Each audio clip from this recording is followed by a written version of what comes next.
सम्पूर्णमा नमस्कार। नमस्कार।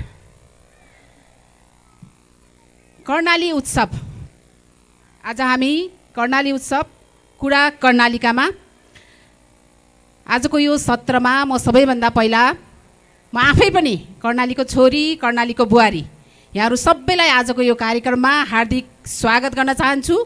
नमस्कार।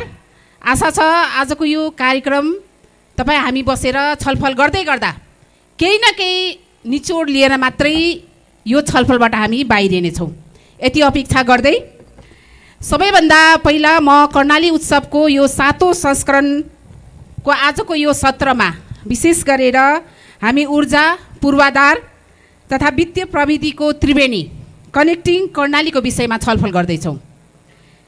यो छलफल कुनै साधारण छलफल मात्रै होइन भन्ने चाहिँ मलाई लाग्छ है। यो त कर्णालीको समृद्धिको लागि एउटा नयाँ ढोका खोल्ने हाम्रो प्रयास हो। यो प्रयासमा हाम्रा वक्ताजीहरूले हामीलाई सहयोग गर्नुहुनेछ र यहाँहरूले पनि यो प्रयासमा कहीँ न कतै आफ्नो तर्फबाट सहयोग गर्नुहुनेछ, यो अपेक्षा गर्दै नेपालको उत्तरी पश्चिम कुनामा रहेको यो प्रदेश प्राकृतिक स्रोतको धनी छ, तर विकासको दृष्टिले अझै पनि पछाडि पारिएको प्रदेशको रूपमा चित्रित छ। यहाँको भौगोलिक कठिनाई, सडक, विद्युत र वित्तीय पहुँचको अभावले हजारौँ लाखौँ नागरिकहरू अवसरबाट वञ्चित गरिएका छन् र आज हामी आजको दिन यस्तै कथाहरू, जुन कथाहरू हामी वर्षौँदेखि सुन्दै आइरहेका छौँ, ती कथाहरूलाई बदल्ने प्रयास गर्दैछौँ। यो बदल्ने प्रयासमा कनेक्टिङ कर्णालीका सम्पूर्ण टिमलाई म धन्यवाद दिन चाहन्छु। र आज हामीले त्रिवेणी तीनवटा सङ्गम भन्छौँ हामी, गङ्गा, यमुना, सरस्वती बनेर एउटा त्रिवेणी बनेको हुन्छ। त्यसै गरी नै आज हामी कनेक्टिङ कर्णालीमा ऊर्जा, प्रविधि र पूर्वाधार, यो तीनवटाको कनेक्टिङ के हुन सक्छ, यो तीनवटा कनेक्टिङमा हामीले कर्णालीलाई समृद्ध बनाउन के कस्तो चाहिँ पहल गर्न सक्छौँ भन्ने बारेमा छलफल गर्दैछौँ। र आज हाम्रो यो बिचमा, आजको यो कनेक्टिङ कर्णालीमा हाम्रो यो बिचमा वक्ताको रूपमा हुनुहुन्छ, म उहाँहरूको परिचय गराउन चाहन्छु। सबैभन्दा पहिला भौतिक पूर्वाधार तथा यातायात मन्त्रालयमा करिब 35 वर्ष सेवा दिएर भर्खरै मात्रै, सम्भवतः 3 हप्ता मात्रै भएको छ भन्नुहुन्थ्यो, सेवानिवृत्ति हुनुभएको छ नेपाल सरकारका पूर्व सचिव श्री केशव कुमार शर्माज्यू। त्यसै गरी हामीसँग हुनुहुन्छ ई सेवा, फोन पे जस्ता चर्चित वित्तीय प्लेटफर्महरूको निर्माता, वित्तीय प्रविधिमा नेपालकै अग्रणी संस्था F1 सफ्टका CEO हुनुहुन्छ सुभाष शर्माजी।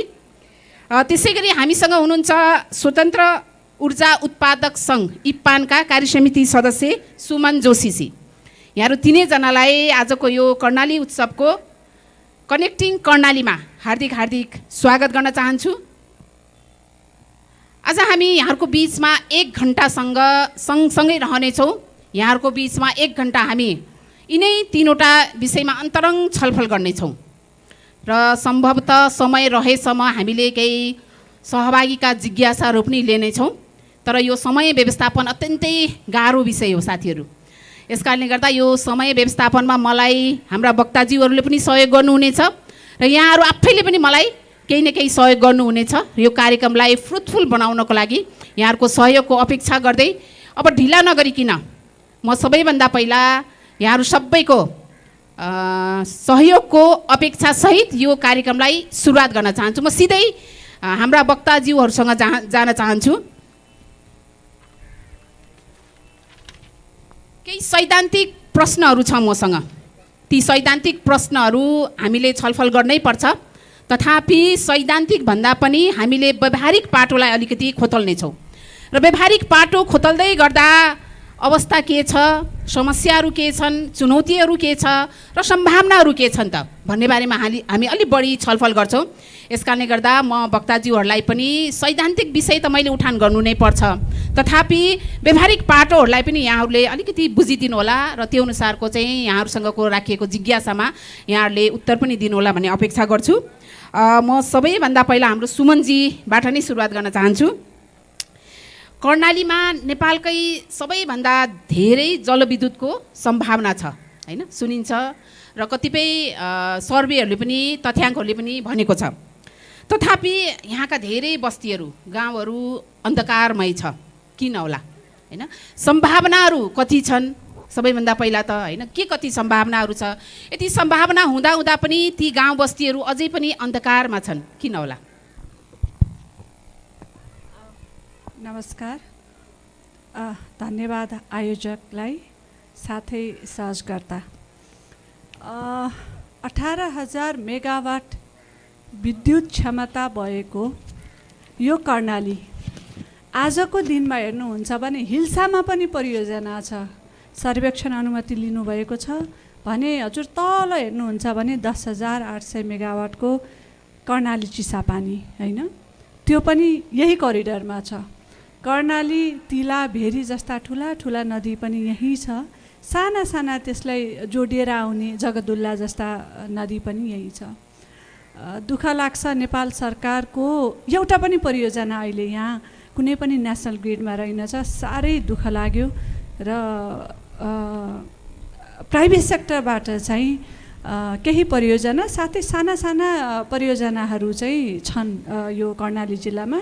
विशेषतः दैलेखमा एउटा परियोजना छ प्राइभेट सेक्टरले डेभलप गर्नुभएको, झन्डै झन्डै 10 मेगावाट को क्षमता मात्रै यो मैले ऊर्जामा भने, त्यो पनि जलविद्युत ऊर्जामा भने अहिले चाहिँ नेसनल ग्रिडमा कनेक्टेड रहेछ।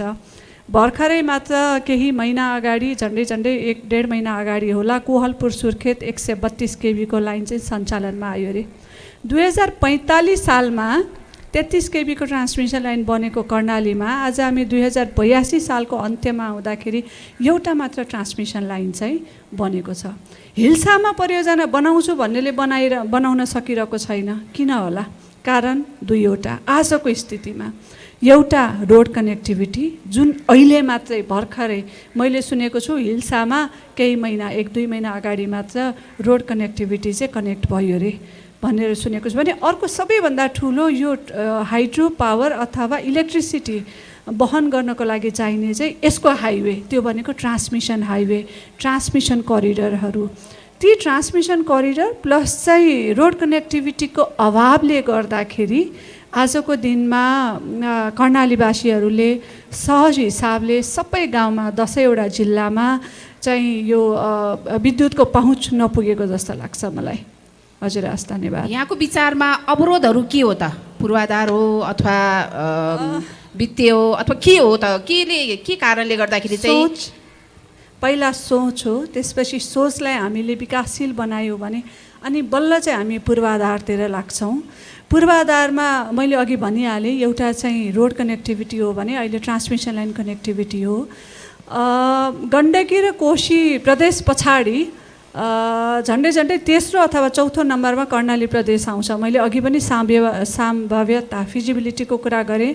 झन्डै 18,000 मेगावाटको जलविद्युत मात्र यो कर्णाली प्रदेशले दिन सक्छ। हालाकि आजको दिनमा हजुरलाई तथ्याङ्क भनौँ भने झन्डै झन्डै 4,000 मेगावाट मात्र राष्ट्रिय ग्रिडमा जोडिएको छ।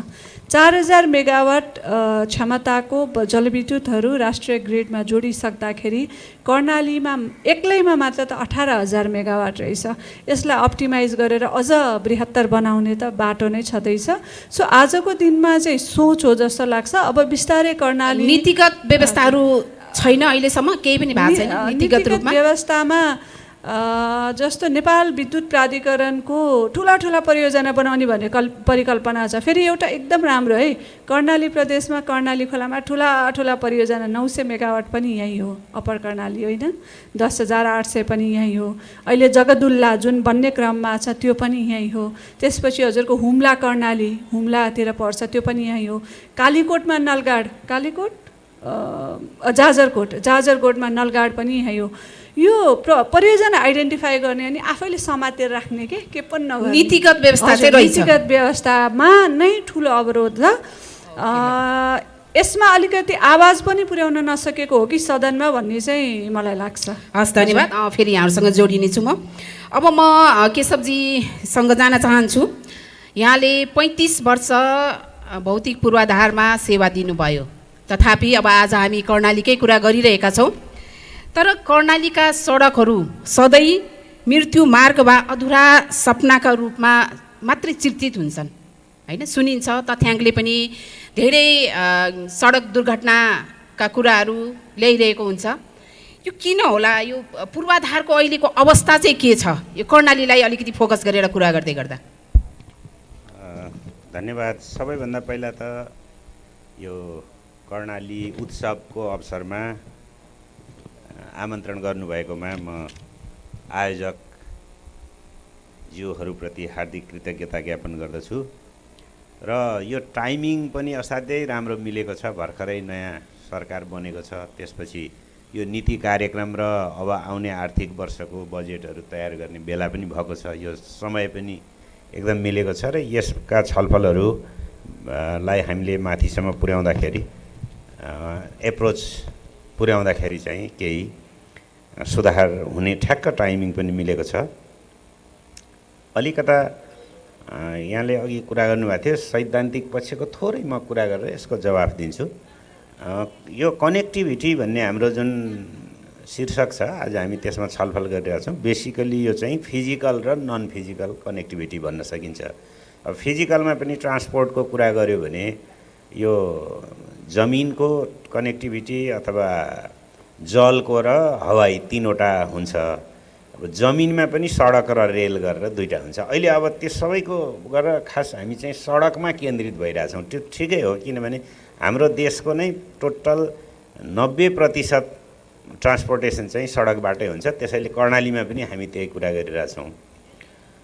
अब कर्णालीलाई यहाँ धेरै सुनिन्छ, यो जमिनले जोडिएर पनि टापु जस्तो भएको कनेक्टिभिटीको, रोड कनेक्टिभिटीको हिसाबमा भनेर, त्यो केही हदसम्म त्यो कुरा सही नै हो। किनभने यो 20% क्षेत्रफल भएको कर्णाली प्रदेशमा सडकको डेन्सिटी चाहिँ अरू सबै प्रदेशभन्दा कम छ। सडकको घनत्व यदि त्यो क्षेत्रफलको हिसाबमा हेरियो भने सबैभन्दा कम छ। त्यसैले केही हदसम्म त्यो कुरा सही हो। तर एकदमै ठ्याक्कै त्यस्तो टापु नै चाहिँ फेरि होइन। किनभने अहिले आजको अवस्था हेऱ्यो भने हामीसँग पूर्व पश्चिम राजमार्गबाट चाहिँ अहिले जुन इस्ट वेस्ट हाइवे सबैभन्दा धेरै चलिराखेको इस्ट वेस्ट हाइवेबाट चाहिँ यो राजनीतिक विभाजन हुँदाखेरि आइसोलेट हुन पुगेको छ। जस्तो महेन्द्र राजमार्ग भनौँ न, त्योबाट चाहिँ यो आइसोलेट भएको छ। बाँकी जिल्ला यसमा नपरेको कारणले कनेक्टिभिटी अब त्रिदेशीयको लागि एउटा त्यो हुन पुगेको छ। अन्यथा पूर्व पश्चिम राजमार्ग मध्य पहाडीले यसलाई थोरै जोडेको छ। पूर्वी पश्चिम रुकुम, दैलेख र जाजरकोटमा चाहिँ यसको जोडिएको छ भने मदन भण्डारी राजमार्गले सुर्खेतमा, तर धेरै नै सुर्खेत थोरै जोडेको छ, एउटा जिल्ला मात्रै। तर कस्तो छ भने यो चाहिँ धेरै सिग्निफिकेन्ट छ। यसले चाहिँ थुप्रै सुर्खेतलाई हब बनाउन सक्ने गरी मदन भण्डारी राजमार्ग, त्यो अलि पछि विस्तारमा अर्को राउन्डमा पनि कुरा गर्न सकिन्छ, त्यो छ भनेदेखि अब हाम्रो सप्लाई चेन चाहिँ नर्थ साउथतिर छ। यो उत्तर दक्षिणतिर सप्लाई चेन छ। उत्तर दक्षिणका पनि हामीसँग राम्रै सडकहरू चाहिँ, जस्तो सुर्खेत, नेपालगञ्जबाट सुर्खेत हुँदै जाजरकोट, डोल्पा, धो, तिन्जे भएर इन्डिया के अरे चाइनाको बोर्डरसम्म जाने भेरी कोरिडोर, अब त्यो चाहिँ ट्र्याक खुलेको छ। अलिकति ठाउँमा बाँकी छ, त्यो म अर्को राउन्डमा भन्छु। त्यसपछि त्यसले पनि एउटा त्रिदेशीय कनेक्सनको लागि काम गरिरहेछ भने अर्को चाहिँ कर्णाली राजमार्ग जुन सुर्खेत, जुम्ला, हुम्ला, जुम्ला र हुम्लाको कनेक्सन पनि भइसकेको छ। त्यसपछि हिल्सासम्म, अहिले हिल्साबाट काठमाडौँ जाने बस चल्छ भन्दाखेरि मलाई एकदम खुसी लाग्छ। त्यसै गरी अर्को मुगु भएर हामी नाक्चे लाग्ना जाने, बोर्डरसम्म जाने पनि यसरी हेऱ्यो भने उत्तर दक्षिण राजमार्गको पनि यहाँ ऊ चाहिँ भइसकेको छ भनौँ न, ट्र्याकहरू खोल्ने काम त्यो चाहिँ भइसकेको छ। र सुर्खेत, दैलेख, महाबुलेख, यो खुलालु, त्यो अलिकति जोडिने बित्तिकै जुम्लाको डिस्टेन्स निकै घट्ने अवस्थामा छ। त्यो पानतडी भएर जान पाएपछि माथि मानमा नगइकन जान पाउने अवस्था त्यतातिर पनि छ। त्यसै गरेर यो रारा लुम्बिनी रारा राजमार्ग भनेर जाजरकोटबाट सोझै जुम्ला जाने त्यसको पनि कामहरू भएको छ। र दाङबाट सल्यान मुसिकोटले पनि अर्को फेरि त्यो एउटा कर्णाली प्रदेशलाई नै यसरी गरेको छ। अब भनौँ न यसलाई ठ्याक्कै अहिले सडकहरू राम्रो भएन भन्ने कुरामा चाहिँ सडक बनाउने कुरा नेपालमा अलि च्यालेन्जिङ नै छ। हाम्रो मधेस प्रदेशमा समेत केही डुबानको समस्या छ भने अरू बाँकी 6वटा प्रदेशमा चाहिँ हाम्रो यो जियोग्राफी चाहिँ एकदमै माउन्टेनस त्यो पहाडी भूगोल छ र हाम्रो यहाँको पहाडहरूलाई योङ माउन्टेन भनिन्छ। फ्राजाइल किसिमको त्यो छिटै पहिरोहरू जाने कडा पहाड नभएको कारणले गर्दा सडकको निर्माण र त्यो सञ्चालन पछि पहिरोहरू आउने हुँदाखेरि मर्मत सम्भार निर्माणको कुरा पनि यहाँ चाहिँ अलि महँगो पर्छ। त्यसैले गर्दा अहिलेलाई भन्दाखेरि यी सडकहरू अलिकति हामीसँग स्रोतको कमी भएको कारणले पुरा हुन नसकेको र सुधार बेसिक कनेक्टिभिटीको दुईटा छ। यसमा पनि दुईटा फिलोसफी छ। पहिला चाहिँ सडक बेसिक जुन अधिकार हो क्या जनताको, सडक पाउनुपर्ने अधिकार हो। त्यो उसले उपचार पाउनुपर्छ, शिक्षा पाउनुपर्छ। त्यो कारणले कनेक्टिभिटी पाउने अधिकारकोमा सरकारले गइरहेछ। अब यसलाई सुधार गरेर यसलाई कमर्सियल बनाउने अवस्थामा चाहिँ हामी त्यो संसारभरि नै यो more roads or better roads भन्ने एउटा डिबेट चलिरहेको हुन्छ विकासको क्रममा, विशेषतः विकासोन्मुख देशहरूमा। अनि हाम्रोमा अब हामी एकपल्ट मोर रोड्सको चरण अब अलि त्यसलाई चाहिँ हामीले रोकेर साँच्चै कनेक्टिभिटी नभएको केही ठाउँमा गरेर बेटर रोड्स यहाँले भन्दै गर्दा कनेक्टिभिटीलाई हामीले अलि बढी प्रायोरिटी दियौँ बेसिकलाई। तथापि मैले सुरुमै प्रश्न गरेका थिएँ कर्णालीको रोडहरू प्रायःसो अलि बढी दुर्घटना हुने होइन भन्ने तथ्याङ्कमा चाहिँ देखिएको छ।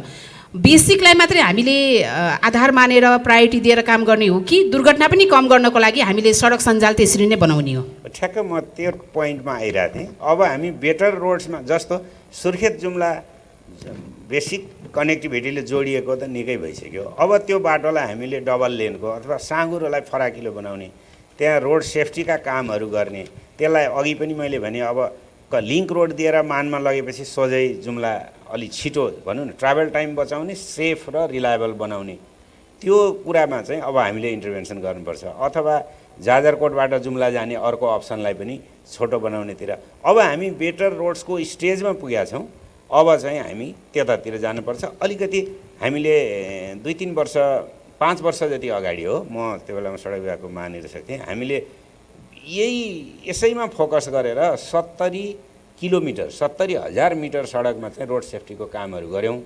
त्यसपछि अहिले सुर्खेत जुम्ला सडकमा 5-7 वर्षभन्दा पहिलाको भन्दा दुर्घटना दर चाहिँ घटेको छ। हामीले त्यो बारहरू, फलामे बारहरू जसलाई हामी त्यो क्रास बेरियर भन्छौँ, त्यो लगाएपछि अरू केही मोडहरू काटेपछि चाहे छिन्चु जाजरकोटमा भनौँ चाहे सुर्खेत जुम्लामा यो भेगका सडकहरूमा चाहिँ हामीले 70 किलोमिटरमा त्यो इन्टरभेन्सन गरेपछि अलिक दुर्घटना घटेको छ। तर फराकिलो बनाउने काम बाँकी छ, त्यसमा हामी सुरु गर्दैछौँ। त्यसको लागि मलाई लाग्छ नीतिगत रूपमा हामी अगाडि बढिसकेका छौँ। राजनीतिक हामीलाई चाहिने सरकारी जे संयन्त्रहरू छ सबैले काम गर्नुभएको छ भन्ने हामीले मानौँ। त्यो हाम्रो कार्यक्रममै परिसकेका छ। जस्तो मानमा जाने सडक अब हामी पिच गर्ने सुरुवातमा गरेका छौँ। त्यो चाहिँ अब कहिलेकाहीँ के हुन्छ भने यो समय छोटो समयमा काम गर्न नसकिने भन्ने हुँदैन। म अहिले यहाँ बसिरहँदा कर्णालीकै र यो कर्णालीको उत्सवकोमा धेरै सक्रिय सहभागी रहनुभएको निवर्तमान भर्खरै मात्रै मभन्दा 3 दिनपछि मन्त्रीबाट रिटायर्ड हुनुभयो भनौँ न, म माधव चौलागाई सरलाई चाहिँ यहाँ उहाँलाई मैले कोट गर्नुपर्ने हुन्छ। हामीले छोटो समय उहाँ र म 72 दिनसँगै काम गऱ्यौँ।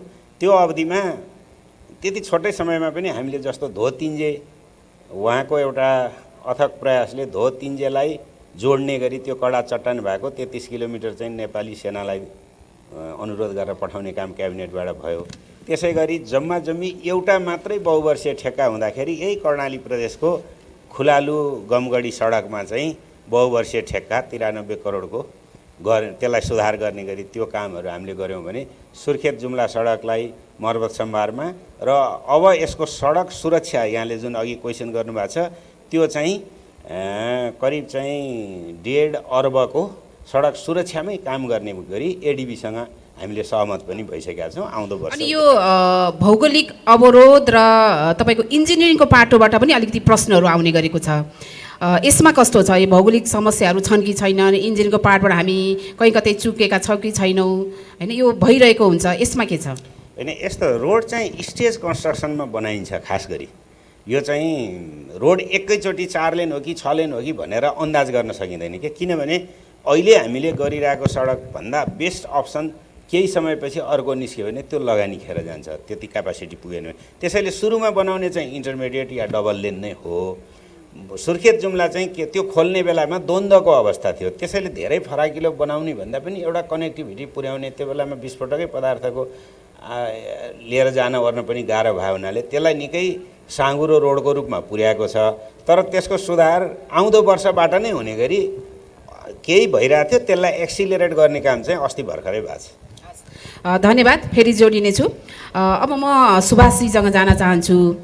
अहिलेको जमाना त आइटीको जमाना भन्छौँ हामी होइन, सबैको हात हातमा मोबाइल छ, मोबाइलबाट हरेक कामहरू हामी छिटो छरितो रूपमा गर्न सक्छौँ भन्छौँ। तर कर्णालीको अझै पनि दुर्गम भेगहरूमा यहाँहरूको यो वित्तीय प्रविधिहरूको पहुँच नपुगेको भन्ने कुरा आइरहेको छ। त्यस सँगसँगै अहिले त फेरि यो डिजिटल वित्तीय समावेशिताको पनि कुरो छ र केही समय अगाडिदेखि नै डिजिटल कर्णाली अभियान पनि सुरु भएको थियो। यो के छ अहिले अवस्था? यो डिजिटल अभियानको वित्तीय चाहिँ यो प्रविधिहरूको चाहिँ अवस्था के छ, समस्या के छ? पहिला त मलाई यहाँ बोलाएर बोल्ने मौका दिनुभएकोमा धन्यवाद कर्णाली उत्सव टिमलाई। यो क्वेसनमा चाहिँ अब कर्णालीमा डिजिटल टेक्नोलोजीको पहुँच कम छ भन्ने कुरा त हाम्रो धेरै डेटाले देखाइ नै रहेछ। तर त्यसमा डिजिटल पहुँच हुनको लागि त्यसमा पनि हामीले यो इन्फ्रास्ट्रक्चरको कुरा गर्दाखेरि इन्टरनेटको कनेक्टिभिटी चाहिँ सबैभन्दा त्यसको बेसिक इन्फ्रास्ट्रक्चर रिक्वायरमेन्ट हो। इन्टरनेट हामीले रिलायबल इन्टरनेट भरपर्दो इन्टरनेट चाहिँ पुर्याउन सकेनौँ भन्यो भने अब त्योभन्दा माथि हामी सेवा थप्न सक्दैनौँ। तर यो भन्दै गर्दा के चाहिँ हाम्रो आफ्नै F1 सफ्टको यो ई सेवा र फोन पे मोबाइल ब्याङ्किङहरू गर्दै गर्दा हाम्रो चाहिँ एकदम कर्णालीसँग जोडेको चाहिँ एक दुईवटा एकदम रमाइलो स्टोरीहरू पनि छन् होइन। यो ई सेवा हामीले 2009मा सुरु गर्दाखेरि पत्रिकामा एउटा हेडिङ थियो, 80 रुपियाँको बत्तीको बिल तिर्न 2 दिन हिँडेर सदरमुकाम भन्ने एउटा हेडलाइन थियो होइन। हाम्रो लागि चाहिँ त्यो नै अ प्रब्लम वर्थ सल्भिङ होइन। यो चाहिँ एकदम ठुलो समस्या हो, हामीले बनाइरहेको प्रविधिले चाहिँ यो समस्या चाहिँ सल्भ गर्न सक्छ, यो चाहिँ समाधान गर्न सक्छ भनेर त्यो ई सेवाको स्टार्ट चाहिँ त्यसरी त्यो एउटा हाम्रो अब्जेक्टिभ थियो भनौँ न। अनि मलाई याद छ हामीले यो ई सेवा सुरु गर्दै गर्दाखेरि मोबाइल ब्याङ्किङ पनि बनाइरहेको थियौँ। अनि राष्ट्रिय वाणिज्य ब्याङ्कमा हामीले मोबाइल ब्याङ्किङ राख्यौँ। हाम्रो मोबाइल ब्याङ्किङ चाहिँ राष्ट्रिय वाणिज्य ब्याङ्कले चलाउन थाल्नुभयो। अनि हामीलाई एउटा एकदमै इन्ट्रेस्टिङ केस छ, त्यो जुन हामीले आफ्नो अफिसको मिटिङमा हामीले एकदमै मजाले त्यसमा डिस्कस गरेको थियौँ होइन।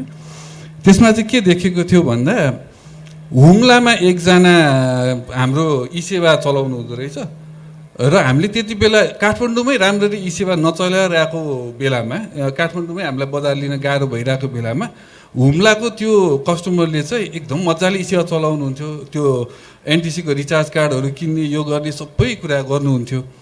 अनि यो त हाम्रो लागि एकदमै हुन्छ नि सोच्दै नसोचेको कुरा भयो। यो ई सेवामा यो चाहिँ यो युजरले के चाहिँ गर्नुहुन्छ, के होला उहाँको स्टोरी भनेर ल बुझौँ न त भनेर उहाँलाई हामीले रिच आउट गऱ्यौँ होइन। अनि बुझ्दाखेरि उहाँले के भन्नुभयो भने त्यति बेला हामी ई सेवामा सुरुमा हुँदाखेरि रिचार्ज कार्ड 100 रुपियाँको रिचार्ज कार्ड किन्दाखेरि 3% क्यासब्याक दिन्थ्यौँ। अनि उहाँले एकदम इन्ट्रेस्टिङ स्टोरी सुनाउनु भयो।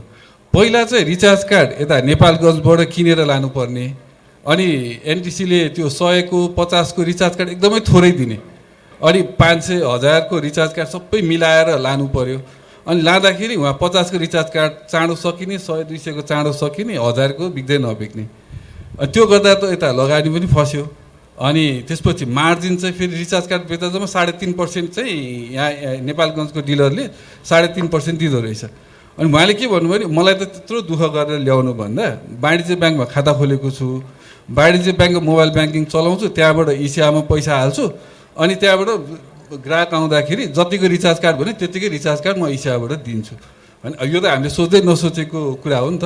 अनि यसरी हेर्दाखेरि हामीले चाहिँ के बुझ्यौँ भन्दाखेरि हामी जहिले पनि पूर्वाधार भन्दाखेरि विकासको जुन हाम्रो ड्रिम हुन्छ नि त्यो भनेको जहिले पनि बाटोघाटो आवत जावत गर्नलाई राम्रो बाटो भनेर सोचिरहेको हुन्थ्यौँ। तर यो डिजिटल पूर्वाधार भन्ने कुरा पनि एकदमै त्यसले बाटोले दिने सबै कुरा चाहिँ दिन सक्दैन होला, तर त्यसले क्रिएट गरेको बाटो नभएर क्रिएट गरेको ग्यापलाई चाहिँ डिजिटली हामीले चाहिँ अलिकति प्रविधिमा काम गर्ने हो भने चाहिँ त्यो ग्यापलाई एकदमै सानो कम बनाउन सक्ने रहेछौँ र यहाँ दुर्गममा पनि हामीले अपर्च्युनिटी क्रिएट गर्न सक्ने रहेछौँ भन्ने चाहिँ हामीलाई त्यति बेलादेखि चाहिँ यो लागेको हो।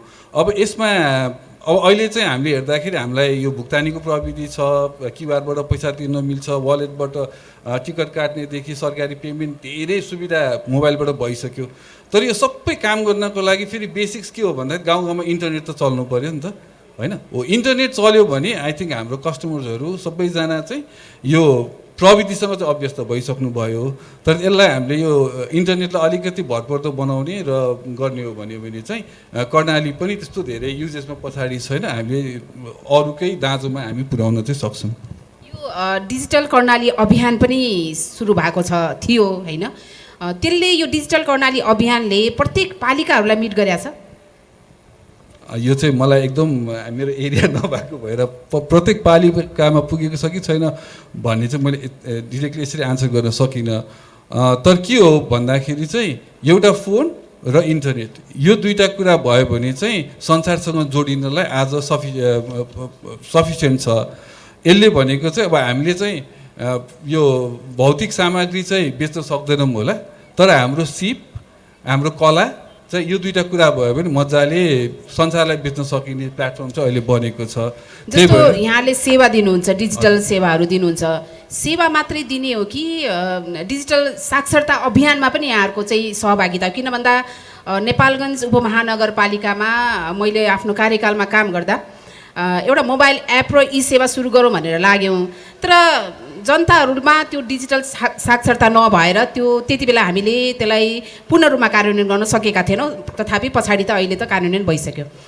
कर्णालीको अवस्था के छ साक्षरताको, यो डिजिटल साक्षरताको विषयमा, र यसमा चाहिँ यहाँले काम गर्नुहुन्छ कि गर्नुहुन्न?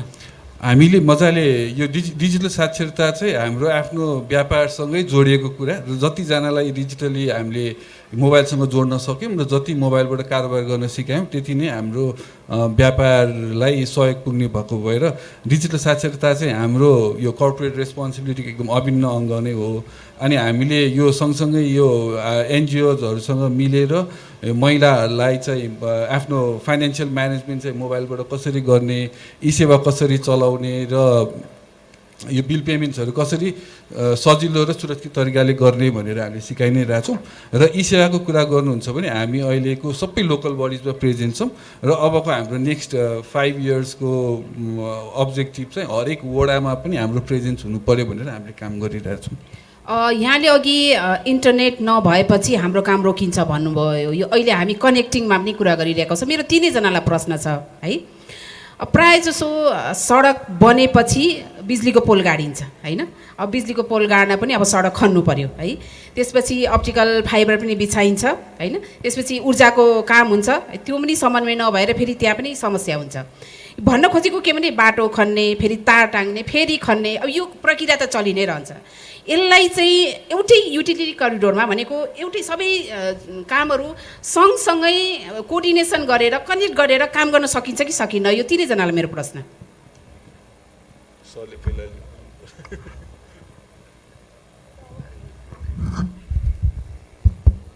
एकदम राम्रो क्वेसन भयो। अघि त्योभन्दा पहिला मलाई एउटा के भन्न मन लाग्यो भने हामीले यसको इन्टरडिपेन्डेन्स के छ भन्ने अघि यहाँले भन्नुभएको थियो नि, कनेक्टिभिटी भनेपछि यो तीनवटा जुन टपिकको त्रिवेणीको कनेक्टिभिटीको के सम्बन्ध छ भन्ने कुरा एकदमै सम्बन्ध छ। सामान्यतया यी यस्ता पूर्वाधार हुन् जो नभइकन विकास हुँदैन, तर त्यसमध्येको पनि सडक चाहिँ यस्तो पूर्वाधार हो जो चाहिँ त्यो नभए अरू दुईटाको पनि विकास हुन गाह्रो हुन्छ। त्यसैले ट्रान्सपोर्टलाई हाम्रो कन्टेक्स्टमा सडकलाई चाहिँ पूर्वाधारको पनि पूर्वाधार भनिने गरेको कारण त्यही हो। अघि हाम्रो सुमन म्यामले भन्नुभयो यहाँको समस्या भनेको डिस्ट्रिब्युसन लाइन नहुनु अथवा रोड कनेक्टिभिटी नहुनुको कारणले हामीले ऊर्जा विकास गर्न गाह्रो भइरहेछ। अहिले यहाँले भन्नुभयो अप्टिकल फाइबरहरू लग्न या डिस्ट्रिब्युसन लाइन लान पनि त्यो विद्युतको संरचना बनाउन पनि फेरि सडक भइदिएन भने त धेरै महँगो पर्छ नि। यो डिजिटलमा पनि त्यस्तै हो भने त्यसको लागि चाहिने पूर्वाधार केबलहरू लैजानलाई पनि सडकको छेउबाट लाने त्यो चाहिन्छ। त्यसै गरी डिजिटल हामीले पूर्वाधारलाई अगाडि बढाउन पायौँ, ई गभर्नेन्स गयौँ भने मान्छेको मुभमेन्ट नै कम हुन्छ के। एक ठाउँबाट अर्को ठाउँमा जान नै कम भएपछि त भिडभाड कम हुने भयो, थोरै मोटर भए पनि भयो नि। जस्तो अफिसमै गएर गर्ने काम चाहिँ अनलाइनबाट गर्न पायो भने त्यसैले उहाँहरूले फेरि सडकमा पर्ने चापलाई चाहिँ घटाइदिनु भएको हुन्छ। त्यसै गरी सडकमा बत्ती चाहिन्छ, अनेक थरीको कुराहरू चाहिन्छ। भोलि अरू मोड अफ ट्रान्सपोर्टहरू अब ट्रली ट्रामहरू गर्नको लागि फेरि विद्युत चाहिन्छ भनेपछि विद्युतले सडकलाई सपोर्ट गरेर यिनीहरू एकदमै इन्टरडिपेन्डेन्ट छन्। त्यसैले अब यसलाई चाहिँ एकीकृत रूपमा लिएर जानुपर्ने कुरा चाहिँ हामीसँग एउटा स्टेजको डेभलपमेन्टमा हुँदाखेरि हामीसँग पर्याप्त राइट अफ वे भएपछि किन अहिले त हामीले सिंगल लेन सडक या इन्टरमिडिएट बनाइरहँदा त सडकको किनार भनेको पनि भोलि विस्तार हुँदा त फेरि सडकको बिचमा पर्छ। त्यसो भएको हुनाले एउटा प्लानिङ गरेर पहाडमा चाहिँ अलि यो गाह्रो छ, राइट अफ वे लिँदाखेरि पनि माथि या तल गएर बनाउनुपर्छ। त्यसले गर्दा केही समय चाहिँ यसले हामीले दुःख पाउँछौँ। त्यसपछि अब स्याचुरेसन हुन्छ कि यो रोड चाहिँ यहाँभन्दा बढी विस्तार हुँदैन, भयो भने नयाँ बनाउनुपर्छ भन्ने अवस्थामा चाहिँ र त्यस्तो नभएका समथर ठाउँहरूमा चाहिँ हामीले अहिले विस्तार भइरहेको मुगलिन काठमाडौँ सडकमा चाहिँ युटिलिटी कोरिडोर राखेर गरिरहेछौँ भनौँ न। अब त्यहाँभन्दा विस्तार गर्ने होइन त्यो सडक, अब 4 लेन गर्नु पऱ्यो भने त्रिशुलीको अर्को किनारबाट जानुपर्छ भन्ने हिसाबले अहिले यही कर्णाली हाइवेमा चाहिँ त्यो सम्भव छैन। तर समग्रमा कुरा गर्दा चाहिँ त्यसलाई स्याचुरेसन हुने अवस्थामा सडकको क्यारिजवेभन्दा बाहिर पर्ने गरी युटिलिटी कोरिडोरबाट यस्ता सुविधाहरू लानुपर्छ। त्यो सम्भव छ, काम हामी गरिरहेका छौँ। यो त हाम्रो पूर्वाधारबाट यो खालको भनाइ आयो। यता हाम्रो सुमनजी सुभाषजीबाट पनि यसको मैले अलिकति अपेक्षा गरेँ। आजको परिवेश हेर्दा यो तीनैवटा पूर्वाधार एकैसँग इन्टररिलेटेड हुन्, कनेक्टेड सम्भव छ। तर आजको रिसोर्स, आज हामी कहाँ छौँ, कर्णालीको माग के छ, हरेक गाउँ, हरेक पहाड, हरेक ठाउँ, हरेक ओडामा चाहिँ सडकको सञ्जाल जोडिनुपर्ने छ, इन्टरनेटको कनेक्टिभिटी पुग्नु छ, कर्णालीमा चाहिँ विद्युतको पहुँच पनि पुग्नुपर्ने छ भन्ने अवस्था सबै कुरा हेर्दाखेरि चाहिँ आजको आजै सम्भव चाहिँ होइन। उहाँले जे भन्नुभयो अघि, एउटा सर्टन स्टेजमा, एउटा सर्टन स्टेजमा पुगिसकेपछि चाहिँ सम्भवतः ती चिजहरू गर्नु अझ उपयुक्त हुन्छ होला जस्तो लाग्छ। प्लानिङ त गर्नु पर्यो। अदरवाइज चाहिँ हाम्रो विकासको निर्माणमा हामीले देखिरहेको छौँ चिकन अर एग भन्ने के, पहिला रोड चाहियो कि पहिला इन्टरनेट चाहियो कि पहिला चाहिँ ऊर्जा चाहियो, होइन। उहाँले भनेको जस्तो पूर्वाधारको पनि पूर्वाधार चाहिँ सडक नै हो, सडक पछि ऊर्जा हो, ऊर्जा भएपछि अनि बल्ल चाहिँ उहाँले इन्टरनेट कनेक्टिभिटीको कुरा गर्नुहुन्छ होला जस्तो लाग्छ। कर्णालीमा 7वटा प्रदेशमा सबैभन्दा कम चाहिँ यो विद्युत खपत हुने यो प्रदेश रहेछ। 7वटामा सबभन्दा लिस्ट। झन्डै 33% चाहिँ व्यक्ति हाउसहोल्डहरूमा मात्रै यो नेसनल ग्रिडको, है, फेरि मैले माइक्रो हाइड्रोको भनिनँ, सोलरको भनिनँ, नेसनल ग्रिडको चाहिँ पहुँच रहेछ अहिले जम्मा 33%, अराउन्ड टेन्टेटिभ। एउटा अचम्म लाग्दो मैले तथ्याङ्क के भेटेँ भने यो जुन 20 युनिटभन्दा कम चाहिँ खपत गर्नेलाई छुट भन्ने नेपाल सरकारको जुन एउटा निर्णय थियो, यो कर्णाली प्रदेशको 55% त्यस्ता हाउसहोल्डहरू, त्यस्ता ग्राहकहरू, नेपाल विद्युत प्राधिकरणको ग्राहकहरू चाहिँ त्यो ब्राकेटमा पर्नु हुँदो रहेछ क्या। त्यो भनेको के हो भने विद्युतै खपत चाहिँ अब ड्यु टु भेरियस रिजन है, मैले फेरि यो अर्थसँग पनि जोडिनँ, अभाइलेबिलिटी पनि होला, ड्यु टु वाट्सएभर रिजन चाहिँ 55% जसको चाहिँ एक त 33% मात्रै जोडिएको रहेछ नेसनल ग्रिडमा, त्यो 33%मा पनि 55% चाहिँ लोएस्ट ब्राकेटमा हुनुहुँदो रहेछ भनेपछि विद्युतको पहुँच त एकदमै धेरै अपरिहार्य देखियो। त्यस कारणले हजुरले भन्नुभएको सोचमा यो इन्टररिलेटेड हो, तर आजको आजै यो सबै प्यारलली चाहिँ सबै कुरा प्लान गरेर प्लान चाहिँ गर्न सकिन्छ, ब्लु प्रिन्टमा चाहिँ राख्न सकिन्छ, रोड म्यापमा राख्न सकिन्छ जस्तो लाग्छ। तर ड्यु टु हाम्रो त रिसोर्स कन्स्ट्रेन्ट छ नि त, त्यो त हामीले बुझ्नु पऱ्यो होइन। रिसोर्स कन्स्ट्रेन्ट भएको कारणले गर्दा चाहिँ पहिलो प्राथमिकतामा जे पर्छ त्यसलाई चाहिँ अगाडि बढाउँदै जाने, जत्रो चाहिन्छ त्यत्रो अगाडि बढाउँदै जाने, त्यसपछि विस्तार गर्ने क्रममा चाहिँ अरू चिजहरू जस्तो हजुरले अप्टिकल फाइबरको कुरा गर्नुभयो होइन, त्यस्ता चिजहरू चाहिँ गर्न सकिन्छ होला। यद्यपि इन्टरनेट कनेक्टिभिटी र अप्टिकल फाइबर चाहिँ मैले फरक चिज हो भन्ने बुझेको कारणले भनेको। जस्तो यहाँबाटै मैले फेरि अलिकति सहजीकरण गर्न खोजेँ, जस्तो 55%ले 20 वाटभन्दा कम चाहिँ विद्युत युज गर्ने भन्नुभयो। यसमा हामी खुसी हुने कि अथवा चाहिँ वाहनमा पुगेन भनेर अब हामी अर्को कामतिर लाग्ने के हो? यो एक्ज्याक्टली खुसी हुने कुनै पनि कारण छैन, यसमा खुसी हुनु पर्दैन।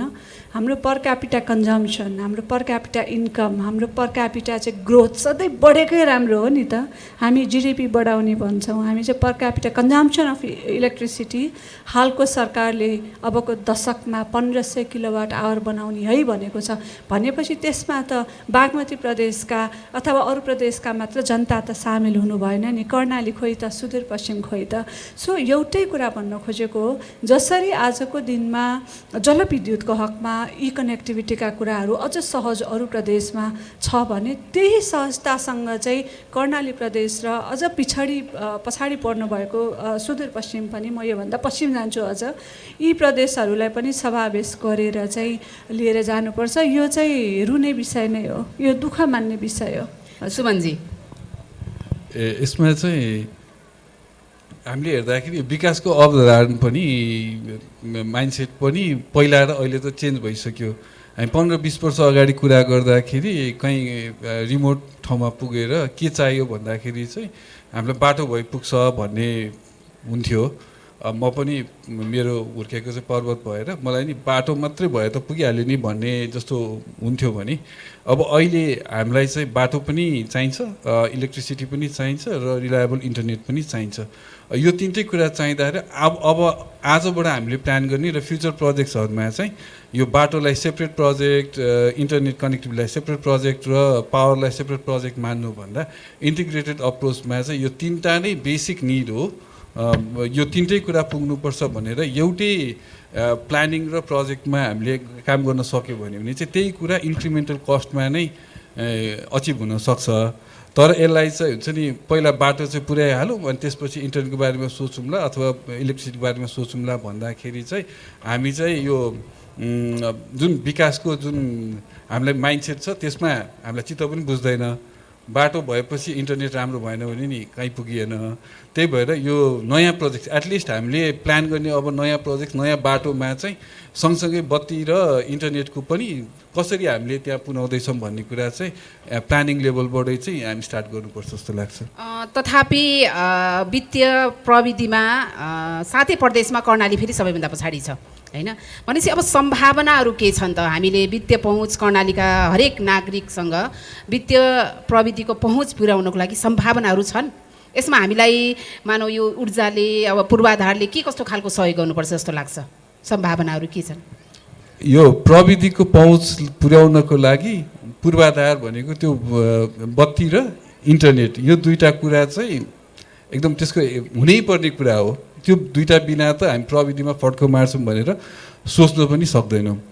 तर त्यो दुईवटा कुरा ठिक भयो भने, इन्टरनेट राम्रो भयो र यो पावरको रिलायबल सोर्स भयो भने त्यसपछि आउने अपर्च्युनिटिजहरू भनेको एकदमै धेरै हुन्छ। जस्तो आज हाम्रो नेपालको टोपोग्राफीबाट हेऱ्यो भने चाहिँ हामी डाँडै डाँडा छ, बाटो बनाउन नि गाह्रो छ, एउटा गाउँदेखि अर्को गाउँ पुग्न पनि गाह्रो छ भनेको एउटा कुनै ब्याङ्कलाई हामीले हरेक गाविसमा एउटा ब्रान्च खुली पनि सक्यो। खास अहिले त सबै लोकल बडीमा एउटा न एउटा ब्रान्च ब्याङ्क त छ। तर त्यो एउटा लोकल बडीमा एउटा ब्याङ्क भएर पनि हामीले खासै सुविधा दिन सकेको हुँदैनौँ, किनकि त्यो ब्याङ्कसम्म पुग्नलाई पनि 2 दिन लाग्ने त हामीसँग अझ चुनौती भनेको हामीलाई पूर्वाधारै भयो हजुर हैन। हजुर। अब यसले इन्टरनेटले चाहिँ के गर्न सक्छ भनेपछि गाउँमा एउटा ब्याङ्क छ भने त्यसले चाहिँ ब्याङ्कमा नगइकन मोबाइलबाटै आफ्नै ठाउँमा बसेर त्यो ब्याङ्कको सुविधा लिन सक्ने चाहिँ बनाउँछ। तर सबै ठाउँमा ब्याङ्क पुग्नुपर्छ भन्ने चाहिँ पोसिबल नहोला। र त्यहाँ चाहिँ यो पूरक भूमिका चाहिँ हामीले प्रविधिले ल्याउन सक्छौँ। म केशवजीसँग जान चाहन्छु। अलिकति यो कर्णालीको कडा भूगोलको कुराहरू पनि छ हैन। अब घुमाउरो सडकहरू, अलि जोखिमपूर्ण सडकहरू पनि छ। अब हामीले अलिकति सम्भावनाको कुरा गर्दै गर्दा यो घुमाउरो सडकभन्दा सुरुङ मार्गको सम्भावनालाई हामीले चाहिँ सोच्न सक्छौँ? सम्भावना छ? सोच्न चाहिँ एकदमै सकिन्छ। अब हामीले कति इन्भेस्ट गर्ने भन्ने कुरा आउँछ। मैले अघि पनि भने पहिला आधारभूत सडक सुविधा पुग्नुपर्छ, त्यसपछि त्यसले आर्थिक क्रियाकलापलाई बढाउनुपर्छ। यो संसारमा सितै भन्ने चिज चाहिँ केही पनि हुँदैन। तर त्यो भनेको फेरि अहिले भइरहेकै अवस्थामा जुन फाइनेन्सियल रेट अफ रिटर्नहरू आइआरआर हेरेर मात्रै बनाउनुपर्छ भन्ने होइन, किनभने त्यसको economic rate of return yeah social rate of return हेरेर पनि एउटा बेसिक कनेक्टिभिटी चाहिँ पुर्याइहाल्नुपर्छ।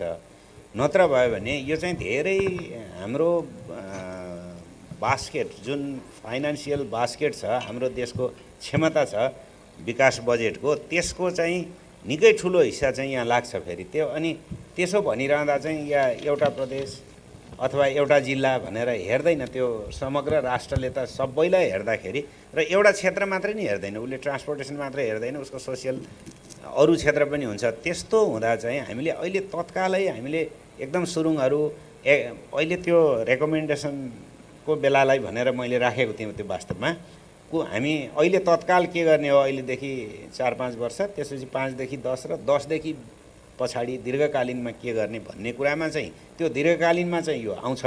अहिलेलाई हाम्रो कर्णालीका धेरै सडकहरू कनेक्ट, तिनीहरू चाहिँ कमर्सियल भएका छैनन्। त्यहाँ हामीले प्रयोगकर्तासँग टोल लिएर मर्मत सम्भारै गर्न पनि पुग्ने अवस्था छैन। त्यो निर्माण गर्न त धेरै परको कुरा भयो।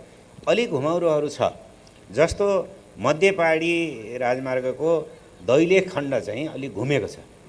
त्यो चाहिँ कन्सेप्ट नै त्यही हो। मध्य पहाडी राजमार्ग चाहिँ हामीले भइरहेको सडकहरू लिङ्क गरेर त्यसलाई एकैचोटि राजमार्ग भनेर भनेनौँ कि मध्य पहाडको बसाइँ सराईको अत्यधिक हुन थाल्यो, त्यहाँको जमिनहरू चाहिँ तलतिर मान्छे जाने इनएक्सेसेबल भयो भनेर 10वटा सहर पनि विकास गर्ने भन्ने कन्सेप्टमा अलि पहिला त्यो बस्तीलाई लिङ्क गर्ने हुनाले यो भएको छ। अहिले मदन भण्डारीको अलिकति एलाइनमेन्ट मिल्यो भने सुर्खेत खण्ड एकदमै ठिक छ। अहिले यसले थुप्रो मदन भण्डारी अलि कन्सेप्ट पनि पछि आयो, अब यसलाई चाहिँ इस्ट वेस्टको प्यारललमै लाने भनेको हुनाले मदन भण्डारीको लेन्थ पनि 1200 किलोमिटर छ, जबकि महेन्द्र राजमार्गको 1027 अलि भित्रबाट आउँदा ठिकै छ यो।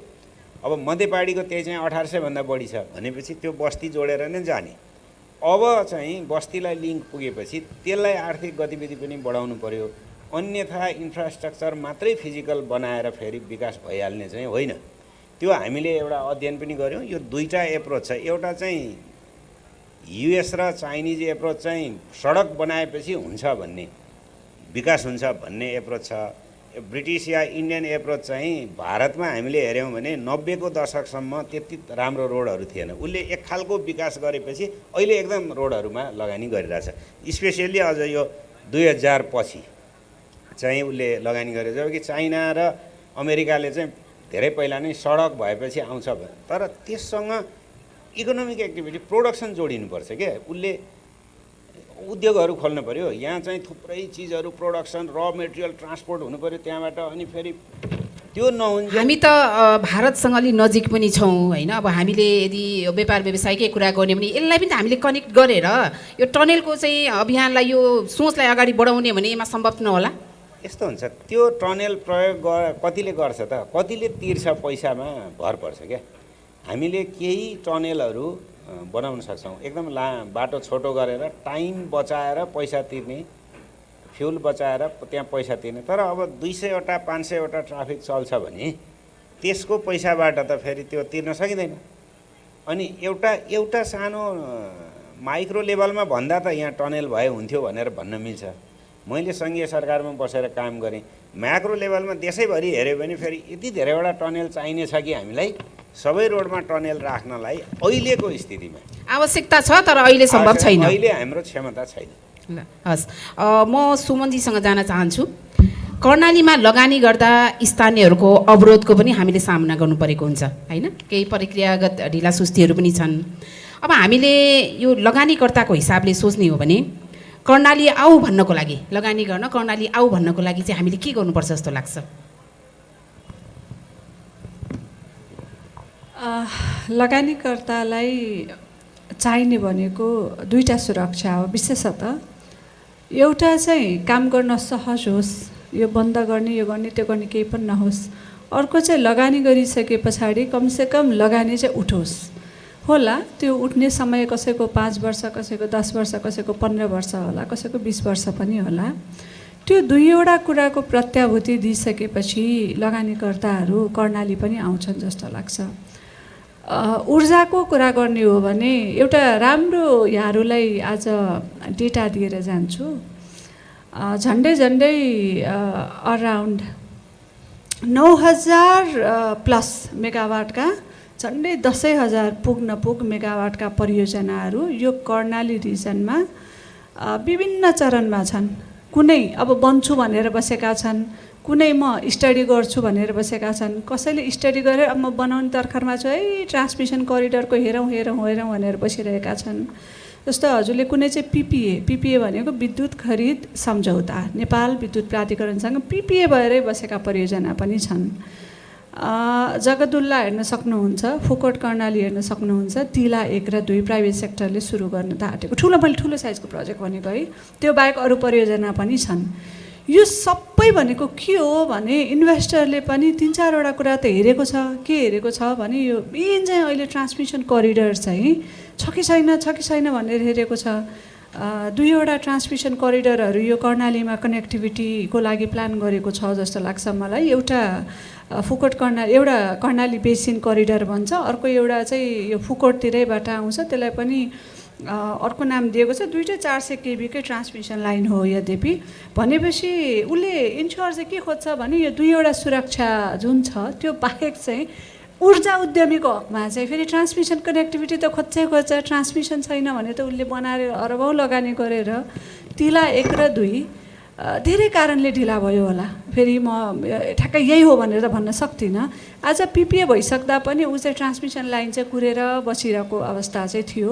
तर यो फुकोट कर्णाली बन्ने भनिसकेपछि त्यहाँ ट्रान्समिसन करिडोर कनेक्टिभिटी हुने भएपछि अनि बल्ल चाहिँ अब अगाडि बढ्ने भन्ने मनसाय देखिन्छ।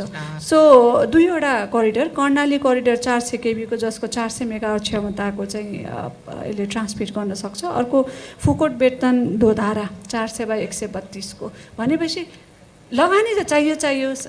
लोकल लेभलबाट सहयोग र सुरक्षा पनि चाहियो। त्योभन्दा अर्को चाहिने चाहिँ ऊर्जा उद्यमीलाई चाहिँ हजुरको यो ट्रान्समिसन करिडोर नि आजको डेटमा हामी अब करिब अन्तिमसम्म छौँ होइन। केही सहभागीहरूको पनि जिज्ञासा लिनुपर्ने हुन्छ। मैले 5 मिनट यदि कोही साथीहरू हुनुहुन्छ हाम्रा 3 जना वक्ताहरूसँग यहाँहरूको केही जिज्ञासा छ भने कृपया हात उठाइदिनु होला र आयोजक संस्थाका साथीहरू कृपया उहाँलाई माइक उपलब्ध गराइदिनु होला। एकदम छोटोमा, तपाईँहरूले सम्बोधन पनि गर्न पर्दैन होइन, तपाईँहरूले चाहिँ कुनै चाहिँ औपचारिकता निभाउनु पनि पर्दैन, सिधै प्रश्नतिर आउनु होला, आफ्नो छोटो परिचय दिएर मात्रै। धन्यवाद। म गोविन्द पाण्डे जुम्ला। पहिला सचिवज्यूलाई सानो जिज्ञासा छ मेरो। कर्णाली र भेरी नदीमा जलमार्गको सुरुवात गर्न सकिन्थ्यो कि सकिँदैन एउटा। अर्को के भने सडक मर्मतका लागि फास्ट ट्यागबाट मर्मत हुने गरी सडक मेन्टेनेन्स एम्बुलेन्सको कुरा उठेको थियो। अहिलेको प्रधानमन्त्री महानगरमा हुँदा यो कुरा आएको थियो। ढिलो मेन्टेनेन्स हुन्छ, फास्ट मेन्टेनेन्सको लागि के गर्न सकिन्छ एउटा क्वेसन। अर्को हाम्रो सुमनजीलाई खोला नदी दर्ता गर्ने 10औं-20औं वर्षसम्म उत्पादन नगर्ने त्यस्ता झोलामा रहिराख्ने हो भने कहिले विद्युत उत्पादन हुन्छ? तिनलाई एकमुष्ट खारेज गर्न सकिन्छ कि सकिन्न? धन्यवाद।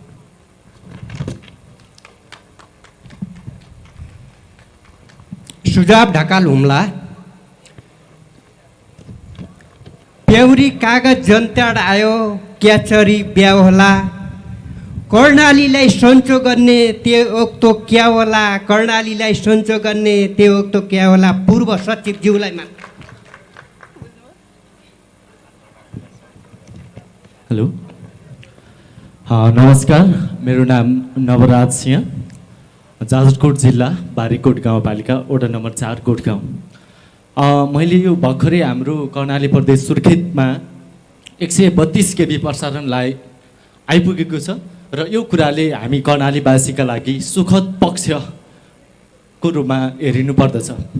विडम्बना यति धेरै स्रोत साधनको कर्णाली जसले दक्षिणबाट विद्युत खरिद गरिरहनु परिरहेको छ, यो कुरा निकै दुर्भाग्य हो। र त्यस्तै मेरो जाजरकोट जिल्लाको बारीकोट गाउँपालिका क्षेत्रमा पर्ने 417 मेगावाट जो नेपालको महत्त्वपूर्ण योजना अन्तर्गत पर्दछ, नलसिंहघाट जलविद्युत आयोजना, जो आयोजना म जन्मिनुभन्दा अगाडि नै भइसकेको हो भन्ने कुरा मेरा पूर्वजहरूबाट सुन्ने गर्दछु। तर त्यो आयोजना आज मैले हेर्दै गर्दा 15-10 मिटर जति सुरुङ त खोपिएको छ, तर त्यति ठुलो प्रोजेक्ट हाम्रो केन्द्रीय राजधानी सिंहदरबारको आँखामा किन पर्दैन? अर्थात् के कारणले आजसम्म त्यो नलसिंहघाट जलविद्युत आयोजना रोकिएको छ? यो मेरो प्रश्न नेपाल सरकारका पूर्व सचिव आदरणीय व्यक्तित्व केशव कुमार शर्मालाई धन्यवाद। अब मैले यो प्रश्न उत्तरको कार्यक्रमलाई यहीँ रोक्न चाहे। मैले दुईजना हाम्रा वक्ताज्यूहरूलाई आएको प्रश्नमा आफ्नो छोटो छोटो जिज्ञासाहरू प्रतिक्रियाहरू दिन म अनुरोध गर्छु। हजुर, कर्णाली र भेरी नदीमा जल यातायात कर्णालीको चाहिँ सङ्घीय सरकारबाट अध्ययन पनि भइसकेको छ। त्यो हामीसँग एकदम त्यो डिप त हाम्रो कुनै नदीमा पनि, कोशी गण्डकीमा पनि हुँदैन। स्यालो टाइपको 2 मिटरभन्दा कम डेप्थ भएको त्यो हुने ठाउँमा अवरोधहरू पन्छाउनु पर्ने त्यो अवस्था छ र यसको सम्भाव्यता अध्ययन भइसकेको छ। कर्णालीको भेरीको चाहिँ सम्भाव्यता अध्ययन भइसकेको छैन, भेरीको पनि गर्ने कुरा छ। भेरीलाई हामीले प्रदेशबाट पनि गर्न सक्छौँ। त्यो सम्भाव्यतै अध्ययन गर्नलाई धेरै खर्चिलो हुँदैन। त्यो गरेपछि अनि सङ्घीय सरकारको सँग सहकार्यमा यो 2टा नदीमा हामीले सानो खालका स्ट्रिमरहरू, बोटहरू चलाउन सकिने अवस्था देखिन्छ। अब यो चाहिँ मलाई भन्नुभयो, तर यो विद्युतको कुरा भयो हुनाले अहिले म्याडमले दिनुहुन्छ होला आन्सर चाहिँ। हजुर, सडक होइन, त्यो त सडक मर्मतको एम्बुलेन्स, ओके। यो चाहिँ के छ भने एम्बुलेन्स भने पनि हामीले विगतमा जुन विभागीय अमानतबाट गर्थ्यौँ त्यसरी गर्ने प्रक्रियालाई यो बिचमा चाहिँ अलिकति प्रतिस्पर्धा भएन भनेर सार्वजनिक खरिद ऐनले प्रतिस्पर्धाबाट गर्नुपर्ने भन्ने कारणले सामान्य मर्मत पनि ठेक्काबाट गर्नेतिर गइरहेको हो। अहिले हामीले फेरि त्यसलाई केही हदसम्म यही कानुनभित्र रहेर पनि सुधार गरेका छौँ, अमानतबाट गर्न थालेका छौँ र अहिले चाहिँ कानुन नियमावली पनि संशोधनको क्रममा भयो हुनाले त्यसपछि तत्कालै विभागले आफैले गर्ने गरी त्यो हुँदैछ। सडक विभागका कार्यालयहरूले आफैले गरेपछि हामी एम्बुलेन्स भने त्यस्तो बिरामी जस्तै कराउँदै हिँड्ने एम्बुलेन्स भनेको होइन। त्यो भनेको एउटै भेहिकलमा मेटेरियल, म्यान पावर जस्तो गिटी रोडा सबै हाल्ने, जहाँ छ त्यहीँ दौडेर जाने भन्ने कुरा हो। त्यही कन्सेप्टमा हामी आउँदैछौँ, त्यो ठिक छ। अब कर्णालीलाई सन्चो गर्न के गर्ने होला भन्नेमा मैले बुझेअनुसारै एकदमै धेरै मैले बुझेन कि, तर कर्णालीलाई सन्चो त अब धेरै कुराको बिसन्चो होला।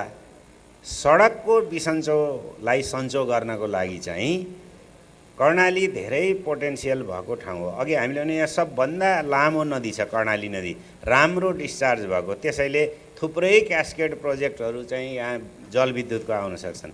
त्यसै गरी यो हाई एल्टिच्युड भेजिटेबलहरू, हबहरू अहिले यस्तो भ्यालु मान्छेले अब अर्ग्यानिक फुडहरू भन्ने अथवा हाई एल्टिच्युडको फुडहरू भनेर तरकारी, फलफुलहरू, हबहरू, हर्ब्सहरूको चाहिँ त्यो हुन सक्ने अवस्था छ। त्यसपछि अझै भनियो भने यहाँ चाहिँ एउटा नेचुरल हेल्थ के अहिले एकदम हाम्रो जडीबुटीबाट हुने हेल्थको अहिले एलोपेथी भन्दा पनि त्यतातिर पनि संसार गइरहेको अवस्थामा हामीले 1-2टा चाहिँ यहाँ त्यस्तो इन्स्टिच्युटहरू पनि राख्न सक्छौँ जसलाई हाम्रो मौसम क्लाइमेटले पनि साथ दिन्छ। अहिलेसम्म यो क्षेत्र वातावरणको हिसाबले पनि अन्तभन्दा बिग्रिएको छैन। त्यो हिसाबले त्यतातिर पनि जान सकिन्छ। अर्को चाहिँ एग्रिकल्चर। अब भन्नुहोस् न, मार्सीको कुरा आइरहेछ, उवाको कुरा आइरहेछ, अहिले के खान हुँदैन, व्हाइट ग्रेन्सहरू भनेर, व्हाइट राइसहरू नखाने भनेर। त्यस्तो बेलामा त यसलाई उत्पादन बढाउने, कृषिमा लगानी गर्ने, पशुपालनको त्यस्तै सम्भावना छ, जलविद्युतको छ भनेपछि हो त्यो सँगै लाग्दा चाहिँ अघि हजुरले भनेको सुरुङसहितको सडक पनि सम्भव हुन्छ फेरि। त्यसैले कर्णालीकोलाई लानलाई हामीले 5 वर्ष, अब भोलिदेखि 3 या 5 वर्षभित्र गर्ने काम एक खाले छ कर्णालीलाई सन्चो बनाउनलाई। त्यो भनेको अहिले यसमा सुरु भएका प्रोजेक्टहरूलाई सकाउने, अब बाटोहरू सबै पिच गर्ने, डबल लेनको गर्ने, अहिले सुरु भइरहेको बाटोहरू। अर्को अघि मैले भन्न छुटाएको एउटा बाटो छ यो हिमाली राजमार्ग भनेर। हुन चाहिँ हामीले यो 2002 मा मास्टर प्लान बनाउँदा पनि त्यो इन्भिसेज गरेका थियौँ। त्यसको पनि एउटा पार्ट चाहिँ मनाङ, मुस्ताङ, डोल्पा, जुम्ला, हुम्ला हो, त्यो पनि बनिरहेछ क्या। त्यसलाई कम्प्लिट गरेपछि एउटा अर्को त्यो एडभेन्चर रुट पनि हुन्छ, सामान्य जनतालाई पनि हुन्छ, पर्यटकलाई नि। त्यो बाटो एउटा पनि छ। र अर्को भन्दाखेरि चाहिँ तेलपानी, भुरीगाउँ, तेलपानी, सुर्खेत, यी बाटोहरूलाई कम्प्लिट गर्ने, सुर्खेत जुम्लालाई अलि छोटो बनाउने, अघि भनेको कुरा नदोर्याउँ। हामी भोलिदेखि 3 या 5 वर्षभित्र यो काम गरौँ। 5 देखि 10 वर्षभित्र अब बाटोलाई चाहिँ छोटो बनाउन थालौँ। कहीँ चाहिँ भायाडक्टहरू जस्तो यस्तो तल खोजमा गएर अनि सानो पुल हालेर माथि यस्तो गरेर लुप गरेर आउने सट्टा लामो पुल या सुक्खा पुल, यस्तोको धेरै भेली परेको ठाउँमा लामो पुल हाल्न पाएपछि लम्बाइ छोटिन्छ। त्यसो गर्ने, मध्य पहाडीको दैलेख खण्डलाई छोटो बनाएर जाने, त्यो विभिन्न जुम्ला जाने बाटोलाई छोटो बनाउने, यो काम चाहिँ कतै सुरुङ कतै चाहिँ भायाडक्ट राखेर 5 देखि 10 वर्षमा गर्ने।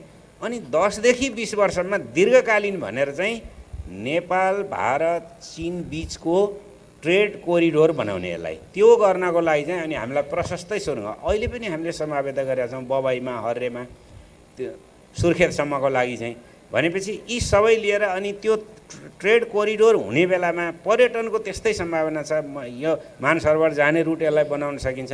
त्यो चाहिँ हामीले 10 देखि 20 वर्षको दीर्घकालीन योजनामा गएपछि अनि चाहिँ पुरा रूपमा कर्णाली सन्चो हुन्छ। म अहिलेलाई यति नै भन्छु। सुमनजी होइन, त्यो चाहिँ इलेक्ट्रिसिटीको पर्याय हुनाले अलि अनौपचारिकमा पनि हामी कुरा गरौँला, यसलाई अलि डिबेट चाहिँ नगरौँ।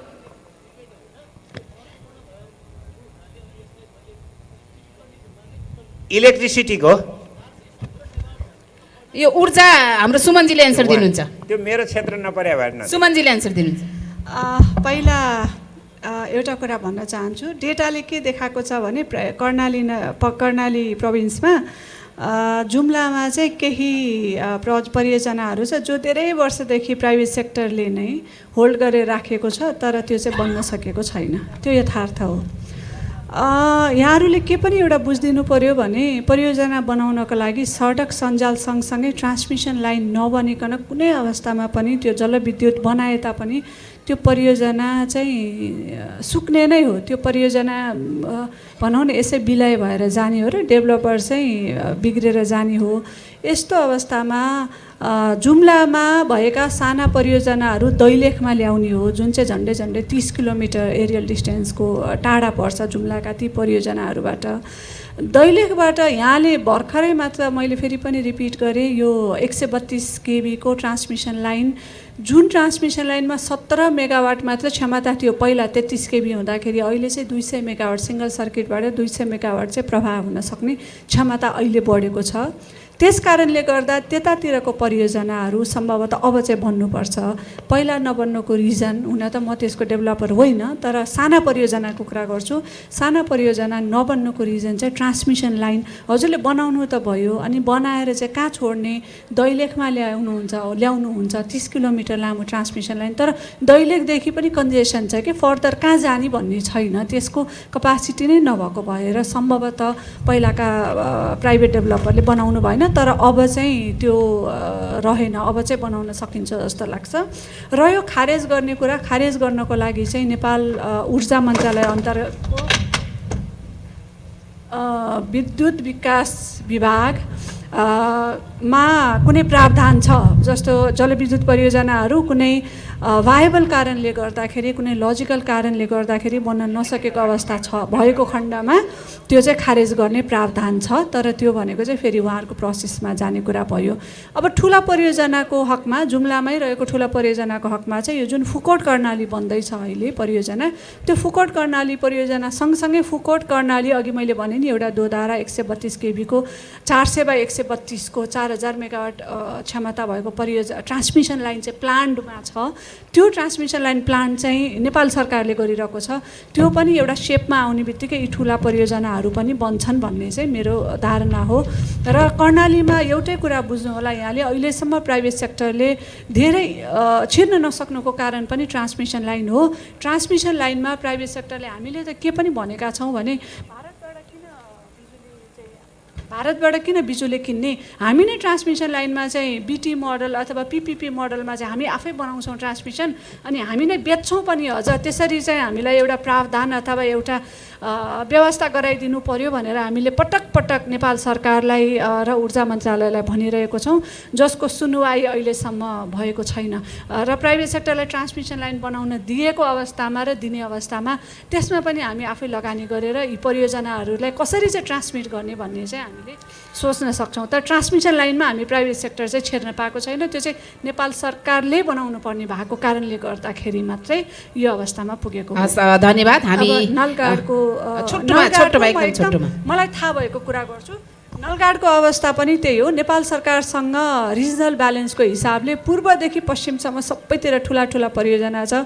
एउटा दुईवटा नाम लिन्छु, बुढी गण्डकी होला, यता चमेलियातिर होला, यता हजुरको जाजरकोटको नलगाडै भनौँ, त्यस पछाडि चाहिँ हजुरको त्रिशुलीतिर छ, कालीगण्डकी छ, नेपाल सरकारको है। अब नेपाल सरकारको जाजरकोटमा भएको परियोजना नबन्नुको विशेषतः दुईवटा कारण छ। एउटा कारण भनेको यसमा ठुलो लगानी चाहिन्छ। हजुरले एकचोटि हेर्नुभयो भने जगदुल्लामा लगानी बल्ल बल्ल बल्ल बल्ल धेरै धेरै धेरै मेहनत गरेर विद्युत उत्पादन कम्पनी लिमिटेड, जुन नेपाल विद्युत प्राधिकरणकै चाहिँ एउटा भागी सिस्टर कम्पनी हो, उसले चाहिँ कम्प्लिट गरेको छ भने नलगाडको केसमा दुईवटा, एउटा चाहिँ वित्तीय व्यवस्थापन, किनभने नेपाल सरकारलाई चाहिँ ऊर्जा मात्र होइन धेरै एरिया पनि हेर्नुपर्ने छ। दोस्रो भनेको चाहिँ फेरि ट्रान्समिसन लाइन नै हो। तर अहिलेको मास्टर प्लान यहाँले हेर्नुभयो भने नलगाडसम्मको हजुरको विद्युत प्रवाह गर्न सक्ने पनि क्षमताका प्लान्ड ट्रान्समिसन लाइनहरू भएको भएर कर्णाली प्रदेशबाट अब चाहिँ जुरुक्क उठेर यो हामीलाई यति परियोजनाहरू चाहिँ एकदम अत्यावश्यक छ भनेर नेपाल सरकारलाई झकझकाउनु भयो भने सम्भवतः कुनै न कुनै परियोजनाहरू चाहिँ कर्णाली प्रदेशभित्र नेपाल सरकारको अगाडि बढ्नेछ। हजुर हस्, धन्यवाद। म अब एक मिनट यहाँहरूको अलिकति सुझाव लिन चाहन्छु। कर्णालीमा ऊर्जा पूर्वाधार र वित्तीय प्रविधिको तिनै क्षेत्रमा विशाल सम्भावना भए पनि वास्तविक उपलब्धिहरू एकदमै नै न्यून छ। ठुला आयोजना अघि बढे, सडक तथा सञ्चार पूर्वाधार विस्तार पनि भए र डिजिटल वित्तीय पहुँच ग्रामीण क्षेत्रमा पनि फैलियो भने यदि हामीले राम्रोसँग काम गर्न सक्यौँ भने कर्णाली प्रदेशलाई समृद्धिको केन्द्र बनाउन सक्छौँ। तथापि हामी अहिले छलफल गर्दै गर्दा हामीले समस्याहरू चुनौतीहरू पनि हामीले छलफल गऱ्यौँ भनेपछि अब यो समस्या यो चुनौतीहरूलाई सम्बोधन गर्न यहाँहरूले चाहिँ के गर्दा ठिक हुन्छ भन्ने लाग्छ? एक मिनटमा यहाँहरूको सुझाव लिउँ न। म त नेपाल सरकारको उदार नीति, नेपाल सरकारको नेपाल सरकारको एउटा मार्गचित्र म्यानिफेस्टोमा 30,000 मेगावाट चाहिँ 10 वर्षमा बनाउने भन्ने छ। त्यसमा कर्णाली प्रदेश पनि समेटियोस् र 30,000 मेगावाट बनाएर मात्र हुँदैन, एक्सपोर्ट कसरी गर्ने, इन्टरनल कन्जम्सन कसरी गर्ने, त्यो खाका पनि छ। तर फिगरले मात्र भएर त भएन, त्यसलाई त भोलि त कार्यान्वयन पनि गर्नुपर्छ। त्यो सबै चाहिँ मलाई जहाँसम्म लाग्छ प्राइभेट सेक्टरलाई पनि धेरै ट्रान्समिसन लाइनमा ट्रान्समिसन लाइन र ट्रेडमा ढोका खोलिदियो भने नेपाल सरकारको यो विद्युत उत्पादन र खपतसँगको आधी टाउको दुखाइ चाहिँ प्राइभेट सेक्टरले लिन सक्छ। त्यसले प्राइभेट सेक्टरलाई उदारीकरण गरेर एकदम विश्वास गरेर बाटो खोलिदिनु भयो भने हुन्छ। अर्को भनेको चाहिँ नेपाल सरकारले जुन घोषणा गर्नुभएको छ 30,000 मेगावाट को परियोजना बनाउने, त्यसमा चाहिँ बढीभन्दा बढी कर्णालीका फेरि परियोजना छन् पनि है, कर्णालीका परियोजनाहरू बन्नु पर्यो, त्यो भयो भने हुन्छ।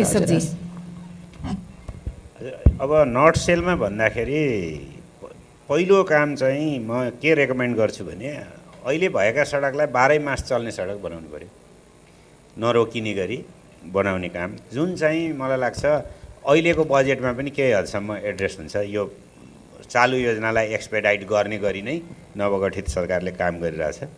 त्यसपछि हामीले नर्थ साउथलाई फोकस गरेर सुर्खेत चाहिँ हब हुन्छ। वास्तवमा सुर्खेतबाट हामी नर्थतिर र साउथतिर पूर्व पश्चिम राजमार्ग र इन्डियन बोर्डरसँग जोड्ने सडकहरूलाई सुधार गर्ने र उत्तरतिर चाहिँ जुन 2टा नाकाहरू खुलेको छन् तिनलाई चाहिँ पर्मानेन्ट बनाउनेतिर काम गर्ने हो।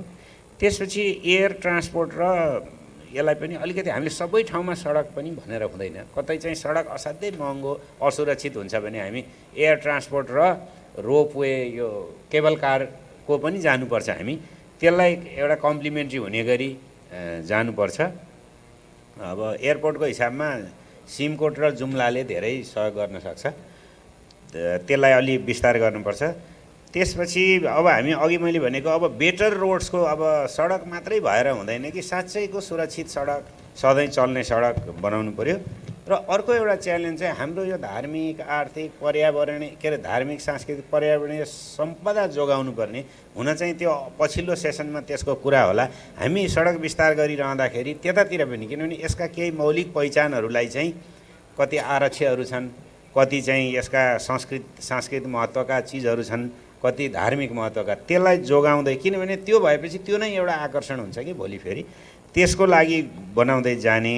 र सबैभन्दा मेरो एकदम हम्बल रिक्वेस्ट चाहिँ सडकसँगै उद्यमशीलता भएन भने सडकको खर्च पनि उठ्दैन, हाम्रो जिडिपी पनि बढ्दैन।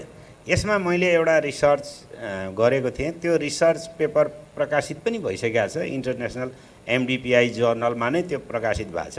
त्यसको फाइन्डिङ चाहिँ के छ भने सडक बनाएर भत्तै जिडिपी बढ्ने चाहिँ होइन, त्यसको उपयोग गरेको खण्डमा बढ्छ। र यो हामीले यो अन्डर डेभलप्ड इकोनोमीले चाहिँ प्रायोरिटीमा सबैतिर हात हालेर एकैचोटि गर्छु भन्यो भने एउटाले पनि रिटर्न दिँदैन। अनि एउटा अथवा 5वटा 10वटा गरेर सकेर जाने, प्रायोरिटी गर्नु पर्यो, गरेर गयो र त्यसबाट रिटर्न लिन थाले मात्रै सोचे जस्तो त्यसको बेनिफिट आउने रहेछ। त्यो चाहिँ MDPI जर्नलमा इकोनोमिजमा छापिएको छ, त्यो हेर्न पनि पाइन्छ। मैले एउटा रिसर्च पनि प्रकाशन गरेको छु।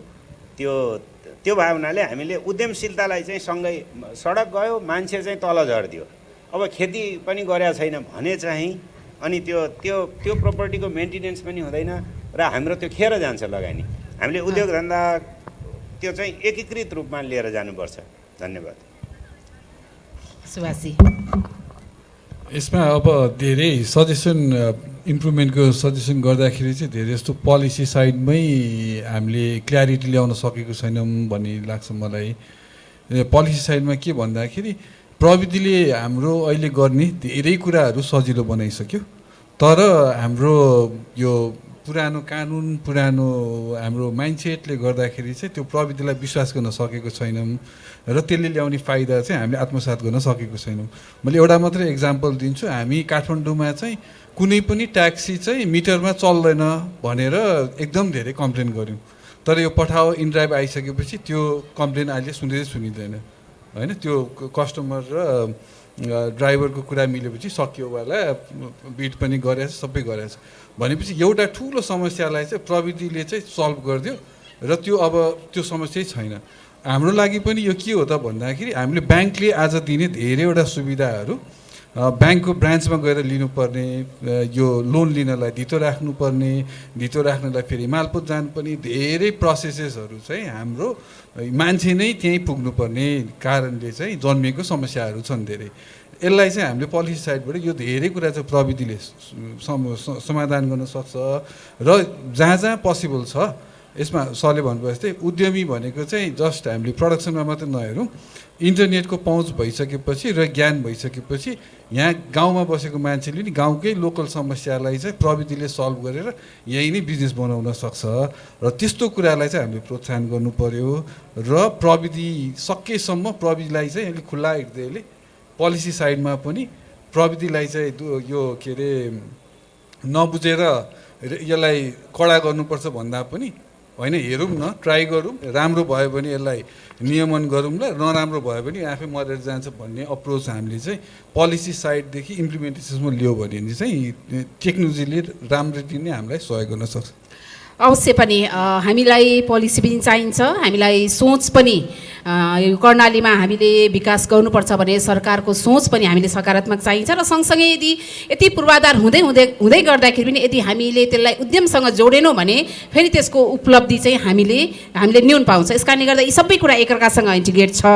आजको यो एकदमै अत्यन्तै महत्त्वपूर्ण छलफल हैन हामीले गर्यौँ। यो खास गरेर आजको यो छलफलको मुख्य उद्देश्य भनेको यो पछाडि पारिएको भनेर हामीले कर्णालीलाई भन्छौँ, तर यसलाई अवसरको केन्द्रको रूपमा हामीले हेरेका छैनौँ। अब चाहिँ हामीले यसलाई अवसरको केन्द्रको रूपमा पनि हेरिनुपर्छ भनेर आजको यो कनेक्टिङ कर्णालीको सत्रबाट हामीले 3 जना हाम्रा वक्ताहरूसँग छलफल गऱ्यौँ।